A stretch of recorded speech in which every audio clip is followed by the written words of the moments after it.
আসসালামু আলাইকুম। আমি মোহাম্মদ শামিউর রহমান ট্রেডিং বাংলাদেশ থেকে। আশা করি সবাই ভালো আছেন। প্রথমেই বলতে চাই ট্রেডিং বাংলাদেশ ছোট পরিসরে ২ টি কার্যক্রমের সাথে যুক্ত আছে। একটি অনলাইন ওয়ার্কশপ সার্ভিস, অন্যটি স্টক সাজেশন। দুটোই নামমাত্র মূল্যে পেইড সার্ভিস। ২ ঘন্টার মাত্র ২ টি সেশনের মাধ্যমে এই ওয়ার্কশপটি ডিজাইন করা হয়েছে। স্টক প্রাইসের বেসিক ক্যারেক্টারিস্টিক্স এবং কিছু ইফেক্টিভ স্ট্র্যাটেজির কম্বিনেশন করে এই ওয়ার্কশপগুলো ডিজাইন করা।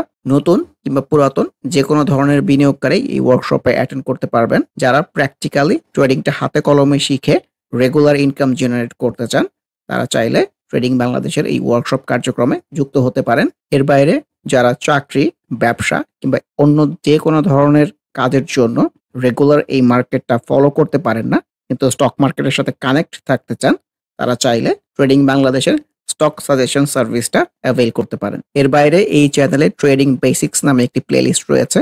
এটি মূলত ট্রেডিং শেখার প্লেলিস্ট। ক্যান্ডেলস্টিক এবং এর বিভিন্ন প্যাটার্ন, বিভিন্ন effective strategy, for example moving average trading strategy, upswing এর বিভিন্ন ফেজ এবং এই ফেজে ট্রেড প্ল্যান করার কোনো স্কোপ আছে কিনা, কিংবা বাউন্স ব্যাক ক্যান্ডেলগুলো কেমন হতে পারে, এসব সহ ট্রেডিং সংক্রান্ত বিভিন্ন বিষয়ের উপর ভিডিও দেয়া আছে। যে যেখানে আছেন সেখান থেকেই ট্রেডিং বেসিক্স প্লেলিস্টটি ফলো করে ট্রেডিং সম্পর্কে আইডিয়া নিতে পারেন। আলোচনার শুরুতে যদি ইন্ডেক্সটা নিয়ে বলতে চাই, আজকে ইন্ডেক্স তো পজিটিভ। সো ইন্ডিভিজুয়ালি যে ক্যান্ডেলটা পাওয়া গেছে এটাও আসলে একটা বাউন্স ব্যাক ক্যান্ডেল হতে পারে, মানে অ্যাজ এ হোল চিন্তা করলে। কারণ ইন্ডেক্সটা চলতেছে প্রপার একটা ডাউন সুইংয়ে। সো ডাউন সুইংয়ের পরে এই ধরনের ক্যান্ডেল কিন্তু একটা বাউন্স ব্যাক সিনারিও জেনারেট করতে পারে। ইন্ডিভিজুয়ালি যদি এই ক্যান্ডেলটাকে দেখা হয় তাহলে কিন্তু এই ক্যান্ডেলে সেলারের ইন্টেনশনটাই বেশি, বায়ারের চেয়ে সেলারের অ্যাক্টিভিটি বেশি। তো অ্যাজ এ হোল যেহেতু এই ক্যান্ডেলটা এসছে একটা ডাউন সুইংয়ের পরে, সো এটা কিন্তু একটা বাউন্স ব্যাক সিনারিও হতে পারে। কারণ অনেক স্টক কিন্তু আজকে রিফ্লেক্টেড হয়েছে, ভলিউমটাও গেইন করেছে, খুবই পজিটিভ সাইন। আর এই টাইপের ক্যান্ডেল থেকেও কিন্তু আমরা এর আগের যে আপসুইংটা হয়েছে, এই যে এই ক্যান্ডেলটার কথা বলতে চাচ্ছি, অলমোস্ট কিন্তু সেম টাইপের ক্যান্ডেল। সো এইটাও এসেছিল কিন্তু একটা প্রপার ডাউন সুইংয়ের পরে। আমরা যদি উপর থেকে বলি, এই প্রপার একটা ডাউন সুইংয়ের পরে কিন্তু এই টাইপের একটা ক্যান্ডেল এসেছিল। তারপরে বাউন্স ব্যাক হয়ে কিন্তু প্রপার কয়েকটা ফেজে একটা আপসুইং হয়েছে। সো এই ক্যান্ডেল থেকেও একটা এক্সপেক্টেড বাউন্স ব্যাক হতে পারে। আগামী দিন ভলিউমের কন্টিনিউশনটা এবং গ্রিন ক্যান্ডেল পাওয়া যায় কিনা এইটা খুবই ভাইটাল হবে। আর এখান থেকে যদি আপসুইং হয় তাহলে কম বেশি সকল স্টকের মধ্যেই আমরা আসলে রিফ্লেকশনটা দেখব। হয়তো কোনো স্টক আগে রিফ্লেক্টেড হবে, কোনো স্টক পরে রিফ্লেক্টেড হবে। সিনারিও এইরকমই, এর চেয়ে বাইরে খুব একটা কিছু আছে এরকম না। ফর এক্সাম্পল যে কয়েকটা ফেজে যদি হয়, এইখান থেকে একটা আপসুইং হয়ে একটা যদি ফেজ হয়, একটা সেল সিনারিও পাওয়া যায়, সো এই আপসুইংয়ে যে স্টকগুলো রিফ্লেক্টেড থাকবে, আর একটা যদি আপসুইং কিংবা একটা ফেজ হয়, সো এইখানে কিন্তু ওই স্টকগুলো রিফ্লেক্টেড নাও থাকতে পারে। ইভেন আর একটা যদি আপসুইংয়ের ফেজ হয়, সো এইখানেও কিন্তু অন্য স্টকগুলো রিফ্লেক্টেড হতে পারে, যেটা আমরা যে এই আপসুইংটার ক্ষেত্রে দেখেছি। যে এইখান থেকে যে আপসুইংটা হয়ে একটা ফেজ হয়েছে, এই ফেজে কিন্তু আমরা আসলে লো পেইড আপ যে ক্যাপিটাল স্টকগুলো আছে সেগুলোকে ভালো করতে দেখেছি। এই ফেজটাতেও কিন্তু সেগুলোর অ্যাক্টিভিটি ছিল। এই থার্ড ফেজে এসে কিন্তু লো পেইড আপগুলো যে খুব একটা ভালো করেছে এরকম কিন্তু না। তখন ব্যাংক সেক্টর, টেক্সটাইল সেক্টর এরা কিন্তু যোগ হয়েছিল। আর অল থ্রু এই টোটাল সবগুলো ফেজের মধ্যেই কিন্তু ইন্স্যুরেন্স সেক্টরের অ্যাক্টিভিটিটা ভালো ছিল আমার কাছে মনে হয়েছে। সো লেটস সি যে এইখান থেকে যদি প্রপার একটা আপসুইং হয়, কোন স্টকগুলো রিফ্লেক্টেড হয়। সবচেয়ে ইম্পর্টেন্ট পয়েন্ট যেটা, যে এই বাউন্স ব্যাকটা ফ্রুটফুল হওয়াটা খুব জরুরি। কারণ আমরা এর আগেও এইখানে বাউন্স ব্যাক দেখেছি, এটা ফ্রুটফুল হয়নি, আরও ডাউনসুইংয়ের ফেজ হয়েছে। এখানেও একটা বাউন্স ব্যাক টাইপ বলতে চাচ্ছি। সো এটাকে ফ্রুটফুল হয়ে উপরের দিকে গ্রিন ক্যান্ডেল আসাটা খুবই জরুরি। কারণ সকল কথাবার্তা ইন্ডেক্স যদি প্লে করতে না পারে তাহলে ম্যাক্সিমাম স্টকে কিন্তু আশানুরূপ প্লে করতে পারবে না, আশানুরূপ পজিটিভিটি দেখাতে পারবে না। This is the bottom line. So মার্কেটকে ভালো করতে চাইলে, পার্টিকুলার স্টককে ভালো করতে চাইলে ইন্ডেক্সের পজিটিভিটি এবং ইন্ডেক্সের আপসুইং হওয়াটা খুবই জরুরি। আজকে যেমন ইন্ডেক্স একটু বাউন্স ব্যাক করার চেষ্টা করতেছে, ফার্স্ট প্রাইমের মধ্যে কিন্তু সেরকম কোনো ইন্টেনশনস নাই। কারণ ওর আগেই কিন্তু প্রপার একটা আপসুইং হয়ে গেছে, এখন এই ডাউন সুইংয়ের ফ্লোতেই আছে। আমরা নেটের মধ্যেও একটু হাফ হার্টেড টাইপ সিনারিও, ইন্ডেক্সের যেমন উপরে উইক এসছে, সো আমরা নেটের মধ্যেও কিন্তু এই টাইপের সিনারিও, আমরা টেকের মধ্যেও সেম রিফ্লেকশন। আসলে যে কোনো ক্যান্ডেলই বাউন্স ব্যাক হতে পারে, ফর এক্সাম্পল এই ক্যান্ডেলটাও বাউন্স ব্যাক ক্যান্ডেল হিসেবে পরিগণিত হতে পারে। তো ইন্ডিভিজুয়াল বললে এই ক্যান্ডেল যে খুব একটা ভালো এরকম না। সো ইন্ডেক্স প্লে করলে এইসব জায়গা থেকে স্টক প্লে করতে পারে। ফর এক্সাম্পল ইন্ডেক্স উপরের দিকে যেতে চাচ্ছে কিংবা বাউন্স করতে চাচ্ছে, এডিএন টেলের মধ্যে কিন্তু এই রকমের কোনো রিফ্লেকশনই নাই। সো এই টাইপের স্টক কিন্তু ট্রেডিংয়ের প্রেক্ষাপট থেকে অ্যাভয়েড করাই যেতে পারে। অ্যাডভেন্টের কথা বলতে চাই, লুকস ভেরি গুড, যদিও ক্যান্ডেল ওয়াইজ খুব একটা স্ট্রং সিমটমস আসতেছে এরকম কিন্তু না, কিন্তু জায়গাটা হচ্ছে ওর যে ট্রেন্ড লাইন ছিল প্রিভিয়াস ট্রেন্ড লাইনে রেজিস্ট্যান্সের জায়গাটা। সো যেহেতু একটা ডাউন সুইংয়ের পরে আসছে, এই জায়গাটা একটা সাপোর্ট হিসেবে কাজ করতে পারে। মানে লটস ডিপেন্ড অন ইন্ডেক্স যদি প্লে করে ডেফিনেটলি এখান থেকে একটা আপসুইং হতে পারে। আর অ্যাডভেন্ট ভালো করলে আইবিপিটাকেও দেখা যেতে পারে, এইটা অনেক সময় একই ফ্লোতে থাকে। আফতাব অটোর কথাও বলতে চাই, এই যে নতুন করে ভলিউম পেয়েছে, ক্যান্ডেল ওয়াইজ খুব একটা স্ট্রং না আসলেও এখান থেকেও কিন্তু বাউন্স ব্যাক হতে পারে। আমরা এর আগেও যে এই ক্যান্ডেলে কিন্তু ভালো ভলিউম দেখেছিলাম, কিন্তু এই বাউন্স ব্যাকটা ফ্রুটফুল হয় নাই। লেটস সি যে এই টাইপের সিনারিও আপকামিং ডেজ পজিটিভ কিছু নিয়ে আসে কিনা। অগ্নিসিসের কথাও বলতে চাই, গতকাল এটাকে হাফ হার্ডেড বলতেছিলাম, একটা আপসুইংয়ের পরে গিয়ে মুভিং এভারেজের ওপরে গিয়ে এই টাইপের ক্যান্ডেল অনেক সময় রিফ্লেকশনটা ভালো আসে না, আজকে খারাপ রিফ্লেকশনই পাওয়া গেছে। আমরা কিন্তু এই সিনারিওটা এইখানে এক্স্যাক্টলি হুবহু ওই টাইপের সিনারিও পেয়েছিলাম। এইখানে আমরা এই 3 দিনে যে সিনারিওটা পেয়েছি, এখানেও যেমন পরের দিন ভালো করে নাই, কিন্তু এসক্যাপটা সুন্দর ছিল, এক্সিটটা সুন্দর ছিল, কিন্তু এখানে কিন্তু এক্সিটটা এইটার মতো এতটা সুন্দর মনে হয় হবে না, তো এক্সিটটা খারাপ হবে না। আর ভলিউমটা কিন্তু দেখেন যে গ্র্যাজুয়ালি ডিক্লাইনিং, আজকে তো অনেকটা ডিসাইসিভ হয়ে গেছে যে এই সুইংটা অ্যাটলিস্ট আপনাকে নিচে এসে একটা বাউন্স ব্যাক জেনারেট করতে হবে। So let's see upcoming days কেমন বিহেভ করে। ইন্স্যুরেন্স সেক্টরের কথাও বলতে চাই, অগ্রণী ইন্স্যুরেন্স ফর এক্সাম্পল এই টাইপের ক্যান্ডেল থেকে বাউন্স ব্যাক হতে পারে, মানে ভলিউমটা সুন্দর পেয়েছে। দেখা যাক, এর আগের আপসুইংয়ে কিন্তু প্রপার রিঅ্যাক্টিভ অবস্থায় ছিল। এআইএল গতদিনই তো বলতেছিলাম খুব একটা ডিসাইসিভ কিছু না, কিন্তু আজকে কিন্তু ভালো করেছে, এই যে ভলিউমটা গেইন করেছে। সো ডাউন ট্রেন্ডে চলতেছে, ডাউন ট্রেন্ডের স্টক কিন্তু মুভিং এভারেজ থেকে রেজিস্ট্যান্স পায়। সো এটা একটা রেজিস্ট্যান্স জোন হতে পারে, প্রিভিয়াস সুইংয়ের টপগুলোও আছে। So let's see upcoming days কেমন বিহেভ করে। আলহাস্টেক্স ইন্ডেক্সে যদি আপসুইং হয় ডেফিনেটলি তো ভালো করার কথা, ভালোই কারেকশন হয়েছে, ভলিউমটাও কিন্তু করে গেইন করার চেষ্টা করতেছে। এখনও ডিসাইসিভ কোনো কিছুর মধ্যে নাই, লেটস সি যে একটা কনসলিডেশন করে একটা আপসুইংয়ে যেতে পারে কিনা। টেক্সটাইল সেক্টরের মধ্যে আলিফের কথা বলতে চাই, ইন্ডেক্স প্লে করলে কিন্তু আলিফ সবসময় রিঅ্যাক্টিভ হয়। আমরা এর আগেও আপসুইংয়ে রিঅ্যাক্টিভ হতে দেখেছি, তার আগের আপসুইংয়ে দেখেছি, এখানেও দেখেছি।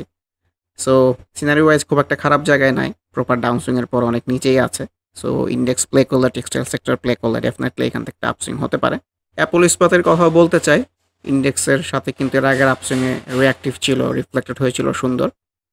সো এই সিনারিও থেকেও কিন্তু একটা আপসুইং জেনারেট করতে পারে, লেটস সি। এশিয়াটিক ল্যাবের কথা বলতে চাই, গতকাল সুন্দর করে রিটেস্ট সিনারিও ছিল, আজকে কিন্তু রিফ্লেকশন হয় নাই। তো সবসময় যেটা মেনশন করি, এখন যদি কনভেনশনাল স্টপ লসটা আমরা ড্র করতে চাই ডেফিনেটলি এই ক্যান্ডেলটার নিচে। আজকের যেহেতু রিফ্লেকশনটা ভালো আসে নাই, সো আমার কাছে মনে হয় আগামীকাল যদি ম্যাচিউর ডেতে প্রথম দিকে এক্সিট প্ল্যান করা যায়, আমার কাছে মনে হয় কিন্তু ভালো প্রাইসে এক্সিট নেওয়া পসিবল হবে। ট্রেডিংয়ের প্রেক্ষাপট থেকে চিন্তা করলে আপনি যদি আগামীকাল ভালো প্রাইসে এক্সিটটা নেন, নিলেই কিন্তু আপনার অবজারভেশন শেষ না, আগামীকালও কিন্তু এখানে আবার রিটেস্টটা আসতে পারে, আগামীকাল আবার সুন্দর বাউন্স ব্যাক পাওয়া যায়। সো এটা কিন্তু আগামীকাল আবার ট্রেড প্ল্যান করার জায়গা হতে পারে। সো আজকে যেহেতু ক্যান্ডেল ওয়াইজ ভালো আসে নাই, সো এক্সপেক্টেড হচ্ছে কারেকশন হয়ে আরও নিচে চলে আসবে। এশিয়ান টাইগারের কথাও বলতে চাই, এর আগেও কিন্তু ইন্ডেক্স রিফ্লেক্টেড ছিল। সো প্রপার ডাউন সুইংয়ের পরে এই টাইপের ক্যান্ডেল থেকে বাউন্স ব্যাক হতে পারে, লেটস সি। বারাকা পাওয়ার ক্যান্ডেল ওয়াইজ তো ভালো এসছে, তবে এই টাইপের ক্যান্ডেল বাউন্স ব্যাক হিসেবে আমার খুব একটা পছন্দ না, লেটস সি। বাটা শুর কথাও বলতে চাই, চার্টে কিন্তু সবুজ আসতেছে অনেকদিন পরে, এরকম 4টা সবুজ কিন্তু এই রিসেন্ট টাইম চার্টে দেখা যায় না, জায়গাটাও নিচের দিকে আছে। অ্যাজ এ হোল ডিসাইসিভ যে কোনো কিছু আছে এরকম না। বিবিএস এর মধ্যেও তো ইন্ডেক্সের রিফ্লেকশনটা পাওয়া গেছে, একটা গ্রিন ক্যান্ডেল পাওয়া গেছে, দেখা যাক এইটা ফ্রুটফুল হয়ে একটা আপসুইং জেনারেট করতে পারে নাকি। বিবিএস কেবলস এর মধ্যেও সেম রিফ্লেকশন, চার্টে সবুজ আসতেছে, লেটস সি। বিচহাচারি looks very good today, proper trendy অবস্থায় আছে, ট্রেন্ডি একটা স্টক বলাই যেতে পারে। গতদিনই বলতেছিলাম এই টাইপের সিনারিও থেকে কিন্তু অনেক সময় বাউন্স ব্যাক হয় ইন্ডেক্স যদি পজিটিভ থাকে, প্লে করে। তো তারই রিফ্লেকশন কিন্তু আজকে পাওয়া গেছে, আজকে ভালো করেছে। তো আজকেও এখানে ট্রেড প্ল্যান করে স্কোপ ছিল বলে আমার কাছে মনে হয়। ভলিউমটাও সুন্দর অ্যাক্টিভ করার চেষ্টা করতেছে। সবচেয়ে ইম্পর্টেন্ট পয়েন্ট হচ্ছে ট্রেন্ডই আছে, আমি যেটা সবসময় বলি যে upswing down swing upswing down swing upswing down swing করে এখানে বড় একটা আপসুইং হয়েছে, আবার নিচে এসে আবার একটা বাউন্স ব্যাক টাইপ সিনারিও হয়েছে। সো মোস্ট এক্সপেক্টেড তো এখান থেকে একটা আপসুইং। দেখা যাক ইন্ডেক্স প্লে করে কিনা, বিছাচরিস প্লে করে কিনা। বি কনফার্মার কথাও বলতে চাই, যে প্রপার ছবির মতো কারেকশন হয়েছে, কারেকশন হয়ে কিন্তু এই যে ও ডাউন সুইংটা চেঞ্জ যে হবে তার রিফ্লেকশন কিন্তু ছোট পরিসরে আসতেছে। সো ইন্ডেক্স প্লে করলে এখান থেকে ছোট হলেও কিন্তু একটা আপসুইং হতে পারে। Bangalore Windsor half water type candle আসছে, অনেক মুভমেন্ট আছে উপরে নিচে, যদিও ক্যান্ডেল সবুজ, উপরের দিকে যাওয়ার ইন্টেনশনস। লেটস সি বিপিপিএল এর মধ্যেও ক্যান্ডেল ওয়াইজ রিফ্লেকশনটা ভালো। ইন্ডেক্সের যে টাইপের ক্যান্ডেল বিএসসির মধ্যে কিন্তু অলমোস্ট সেই টাইপেরই ক্যান্ডেল এসছে। সো ইন্ডেক্স প্লে করলে বিএসসিরও প্লে করা উচিত। ভলিউমটাও কিন্তু রিসেন্ট টাইমস একটু হলেও বৃদ্ধি করতে পেরেছে। বেক্স ফার্মা কতদিনই বলতেছিলাম যে টাইপের একটা সিমটমস পাওয়া গেছে যে ওর সুইংটা চেঞ্জ হতে পারে, ভলিউমটা সুন্দর গেইন করেছে। আজকে ক্যান্ডেল ওয়াইজ খুব একটা ডিসাইসিভ না আসলেও একদম খারাপ না, কিন্তু ইন্ডেক্স প্লে করলে এখান থেকেও আপসুইং হতে পারে।